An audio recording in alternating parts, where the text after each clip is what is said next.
प्रिय व्यूअर्स, यह Sanskriti IAS YouTube channel का PT think and solve programme है। इस प्रोग्राम के अंतर्गत प्रत्येक दिन यूपीएससी और स्टेट पीसीएस से संबंधित 5 प्रश्न व्याख्या सहित उत्तर के साथ दिए जाएंगे। हमें आशा है कि ये प्रोग्राम आपकी तैयारी में मददगार साबित होगा। तो चलिए शुरू करते हैं आज के अपने प्रश्नों की श्रृंखला को। वधावन बंदरगाह प्रोजेक्ट के संदर्भ में निम्नलिखित कथनों पर विचार कीजिए। पहला, यह केंद्र सरकार की सागरमाला परियोजना का हिस्सा है। दूसरा, जवाहरलाल नेहरू पोर्ट ट्रस्ट और महाराष्ट्र मैरीटाइम बोर्ड इस बंदरगाह के विकास के लिए भागीदार हैं। उपरोक्त में से कौन सा कथन सही है? ए केवल 1, बी केवल 2, सी 1 और 2 दोनों, डी ना तो 1 ना ही 2।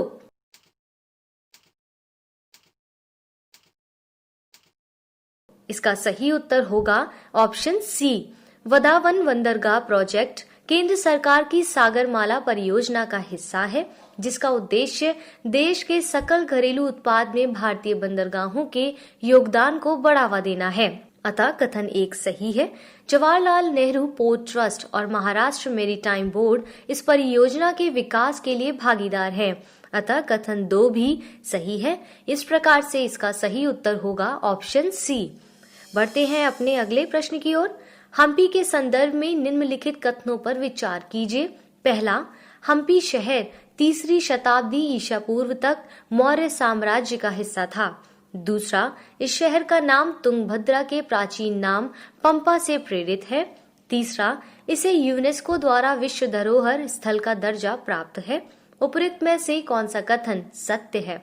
ए केवल 1 और 2, बी केवल 2 और 3, सी केवल 1 और 3, डी उपरोक्त सभी।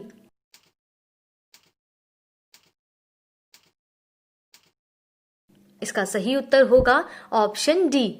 हाल ही में भारतीय पुरातत्व सर्वेक्षण ने दर्शन करने आए लोगों के संपर्क की वजह से होने वाले नुकसान के कारण हम्पी स्थित विजय विठल मंदिर के प्रांगण में रखे रथ के पास जाने पर रोक लगा दी है। हम्पी शहर विजयनगर साम्राज्य के अंतिम हिंदू वंश की राजधानी था और पूर्व में 3री शताब्दी ईसा पूर्व के समय यह मौर्य शासकों की राजधानी भी था। इसलिए कथन 1 सही है। यह शहर तुंगभद्रा नदी के तट पर स्थित है। अतः तुंगभद्रा के प्राचीन नाम पंपा से ही इसका नाम लिया गया है। अतः कथन 2 भी सही है। हम्पी शहर को यूनेस्को द्वारा विश्व धरोहर स्थल का दर्जा प्राप्त है। इसलिए कथन 3 भी सही है।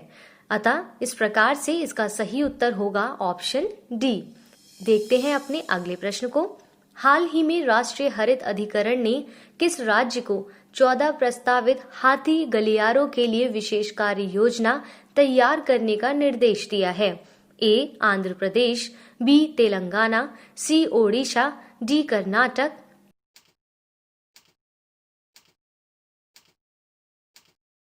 इसका सही उत्तर होगा ऑप्शन सी, यानी हाल ही में राष्ट्रीय हरित अधिकरण ने ओडिशा को 14 हाथी गलियारों पर आगामी 3 महीनों के अंदर एक बृहद कार्य योजना तैयार करने का निर्देश दिया है। अतः इसका सही उत्तर होगा ऑप्शन सी।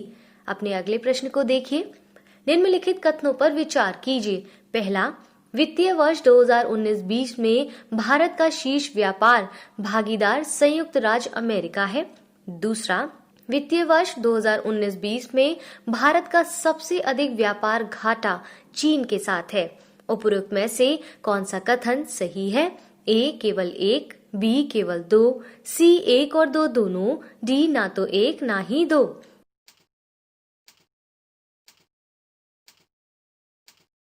इसका सही उत्तर क्या होगा? इसका सही उत्तर है ऑप्शन सी। संयुक्त राज्य अमेरिका वित्तीय वर्ष 2019-20 में भारत का शीर्ष व्यापार भागीदार रहा है। इसलिए कथन 1 सही है। वित्तीय वर्ष 2019-20 में भारत का चीन के साथ सबसे अधिक व्यापार घाटा है। हाल ही में जारी पहली छमाही के आंकड़ों के अनुसार वर्ष 2020 में पिछले वर्ष की तुलना में चीन के साथ व्यापार घाटे में कमी आई है। इसलिए कथन 2 भी सही है। इस प्रकार से इसका सही उत्तर होगा ऑप्शन सी। देखिए आज के अपने अंतिम प्रश्न को। संयुक्त राष्ट्र निवेश प्रोत्साहन पुरस्कार 2020 के संदर्भ में निम्नलिखित कथनों पर विचार कीजिए। पहला, यह पुरस्कार national investment promotion agency of India को प्रदान किया जाएगा।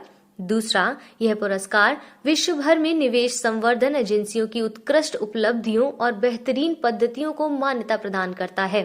उपयुक्त में से कौन सा कथन सही है?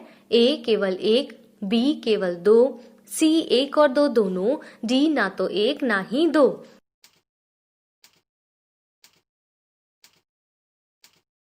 इसका सही उत्तर है ऑप्शन सी। अंकटाड ने national investment promotion agency of India को संयुक्त राष्ट्र निवेश प्रोत्साहन पुरस्कार 2020 का विजेता घोषित किया है। अतः कथन एक सही है।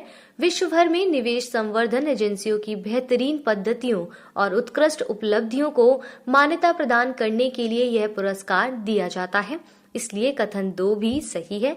इस प्रकार से इसका सही उत्तर होगा ऑप्शन सी।